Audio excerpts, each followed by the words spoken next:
Article 370। Article 370 तो बस बनारस में जितने चेंजेस हुए हैं उनके आने के बाद आज तक कभी नहीं हुआ है। हमके सिर्फ नरेंद्र मोदी पे विश्वास है कि कैसे जीत होगी, मोदी का मुकाबला विपक्ष कैसे करेगा। कंफ्यूजन लग रहा है, अभी तक तो कोई क्लियर नहीं है। वैसे मोदी जी बनेंगे, कोई नुकसान ही नहीं है। विपक्ष के पास क्या आइडियोलॉजी है? सारा का सारा एकजुट है। क्यों सिर्फ मोदी हटाना है? भाई मोदी हटाना है, क्यों हटाना है? लोकसभा का चुनाव के बीच दोस्तों आज बात करेंगे उस दौर की जब 9 साल में देश में 6 प्रधानमंत्री मिले थे। किसी की सरकार दोस्तों 13 दिन चली थी तो किसी का 1 साल का समय भी पूरा नहीं कर पाया था। अटल बिहारी वाजपेयी की सरकार सिर्फ एक वोट से गिर गई थी दोस्तों। इसी दौर में दोस्तों देश को दक्षिण भारत से आने वाला पहला प्रधानमंत्री भी मिला था। सरकारें आती है दोस्तों और जाती हैं, देश में हर 5 साल में चुनाव भी होते हैं, मगर एक दौर ऐसा भी था दोस्तों जब देश को खूब प्रधानमंत्री मिले। सरकारें टिकती नहीं थी दोस्तों, हर बार चेहरा बदल जाता था। 2 दिसंबर 1989 से 19 मार्च 1998 तक यानी 9 साल में देश को 6 प्रधानमंत्री मिले। हालांकि दोस्तों 1998 के बाद सरकारों में स्थायित्व आया और प्रधानमंत्री के तौर पर अटल बिहारी वाजपेयी, मनमोहन सिंह और नरेंद्र मोदी जैसे नेता मिले। तो आइए दोस्तों आज डालते हैं उन 6 नेताओं पर नजर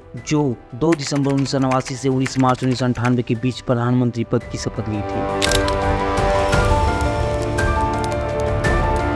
तो सबसे पहला जो प्रधानमंत्री थे दोस्तों वो थे विश्वनाथ प्रताप सिंह। विश्वनाथ प्रताप सिंह दोस्तों कुछ लोग इन्हें वीपी सिंह के नाम से भी जानते हैं। कांग्रेस से इस्तीफा देने के बाद दोस्तों वीपी सिंह ने जनता दल की सरकार में 2 दिसंबर 1989 को प्रधानमंत्री पद की शपथ ली थी। हालांकि उनकी सरकार दोस्तों सिर्फ 343 दिन ही चली थी। भाजपा के समर्थन वापस ले लेने की वजह से 10 नवंबर 1990 को उनकी सरकार गिर गई थी। उसके बाद दोस्तों जनता दल के ही नेता चंद्रशेखर ने कांग्रेस की मदद से सरकार बनाई थी। 10 नवंबर 1990 को चंद्रशेखर ने प्रधानमंत्री पद की शपथ ली थी दोस्तों, मगर 6 मार्च 1991 को उन्हें अपने पद से इस्तीफा देना पड़ा था। हालांकि नई सरकार के गठन होने तक वे अपने पद पर बने रहे थे दोस्तों। चंद्रशेखर की सरकार दोस्तों सिर्फ 223 दिन का कार्यकाल ही पूरा कर सके थी और राजीव गांधी की जासूसी के आरोप में दोस्तों चंद्रशेखर को इस्तीफा देना पड़ा था। उसके बाद दोस्तों मिला देश को पहला दक्षिण भारत से आने वाला पहला प्रधानमंत्री पीवी नरसिम्हा राव। 21 जून 1991 में उन्होंने मंत्री पद की शपथ ली थी दोस्तों और 16 मई 1996 तक इस पद पर वे बने रहे थे।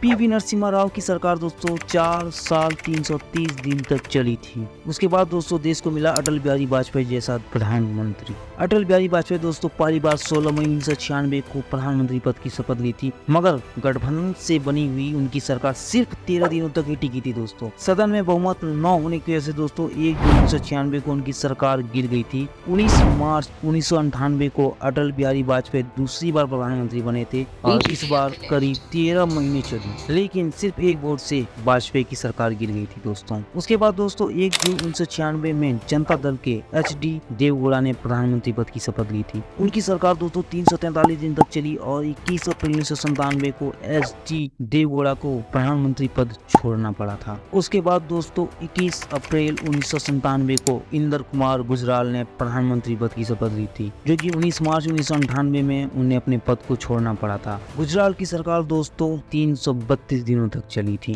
तो ये थे दोस्तों ये 6 प्रधानमंत्री जो देश को सिर्फ 9 साल में मिले थे, 2 दिसंबर 1989 से 19 मार्च 1998 तक। और कुछ रोचक तथ्यों के बारे में जैसे दोस्तों हम लोग यहाँ पे बात कर लेते हैं। जैसे कि दोस्तों प्रधानमंत्री के रूप में सबसे अधिक कार्यकाल जो पूरा किया था दोस्तों वो थे जवाहरलाल नेहरू। वे दोस्तों 16 साल 286 दिनों तक प्रधानमंत्री बने रहे थे। पीएम के तौर पर दोस्तों सबसे छोटा कार्यकाल 1996 में अटल बिहारी वाजपेयी का था। वे सिर्फ दोस्तों 13 दिनों तक ही इस पद पर बने रहे थे। वहीं दोस्तों चौधरी चरण सिंह 170 दिनों तक प्रधानमंत्री रहे थे। देश की पहली महिला प्रधानमंत्री दोस्तों इंदिरा गांधी। और दोस्तों नरेंद्र मोदी पहले गैर कांग्रेसी नेता हैं जो लगातार 2 बार से प्रधानमंत्री हैं। बट अब सवाल यह था दोस्तों कि क्या वे तीसरी बार भी प्रधानमंत्री बन पाएंगे और एक नया रिकॉर्ड बना पाएंगे। अब ये सब तो पता दोस्तों आपको 4 जून को ही चलेगा, पर हाँ जिस दिन भी आपके क्षेत्र में आपको वोटिंग करने का मौका मिलता है आप जरूर अपने घर से निकलें और वोट करें। उम्मीद है कि दोस्तों आप लोग को मेरा वीडियो अच्छा लगा होगा और अगर आप लोग को वीडियो अच्छा लगा है तो वीडियो को लाइक जरूर कीजिएगा, कमेंट जरूर कीजिएगा दोस्तों कि कैसा लगा आप लोग को ये इन्फॉर्मेशन। अगर लगे कि नहीं ये शेयर भी किया जा सकता है तो शेयर कीजिएगा एंड सब्सक्राइब जरूर कर लीजिएगा। तो चलिए दोस्तों मिलते हैं जल्द आपसे एक नई वीडियो में नई इन्फॉर्मेशन के साथ।